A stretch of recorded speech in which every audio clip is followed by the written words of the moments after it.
बिस्मिल्लाहिर्रहमानिर्रहीम। अस्सलाम वालेकुम। उम्मीद करते हैं आप सब खैरियत से होंगे और हम आपके लिए लेकर आए हैं एक और बहुत इन्फॉर्मेटिव वीडियो। और आज की वीडियो में भी पूछा गया है एक सवाल। हम आपको सवाल बताएंगे, साथ साथ आपको उसका जवाब भी बताएंगे। लेकिन अपनी वीडियो को शुरू करने से पहले एक चीज़ जो हम आपको हमेशा बताते हैं वो ये कि हमारी ये वीडियोज़ जो हैं ये मुकम्मल तस्दीक के बाद आप तक आती हैं। तस्दीक कैसे की जाती है कि ये इसमें कुरान और हदीस को सामने रखा जाता है, उलमा कराम की कुतब में जो हवाला जात हैं, और सबसे बढ़कर फरमान इलाही जो है वो हम सामने रखते हैं। फिर जो है जो भी उसमें हुक्म दिया गया होता है उस हवाले से उसको देखते हुए आपके सवालात के जवाब जो है मुरतब करवाते हैं और फिर उसको हम आप वीडियोज़ में आप तक लेकर आते हैं।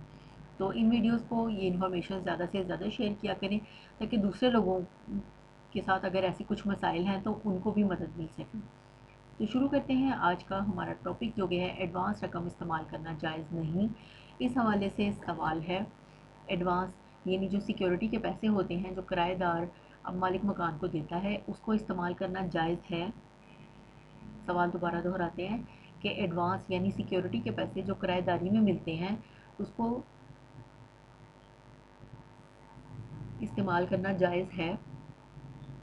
तो हम इनको जवाब ये बताते हैं कि हमारी तहकीक में सिक्योरिटी की रकम को इस्तेमाल करना जायज़ नहीं है। हमारी तहकीक में सिक्योरिटी की रकम को इस्तेमाल करना जायज़ नहीं है क्योंकि ये एक अमानत है जो कि किराएदार से मालिक मकान को मिलती है और इसको किराएदार को घर छोड़ते हुए ये रकम लौटानी पड़ती है। लिहाजा इस रकम को इस्तेमाल करना जायज़ नहीं है।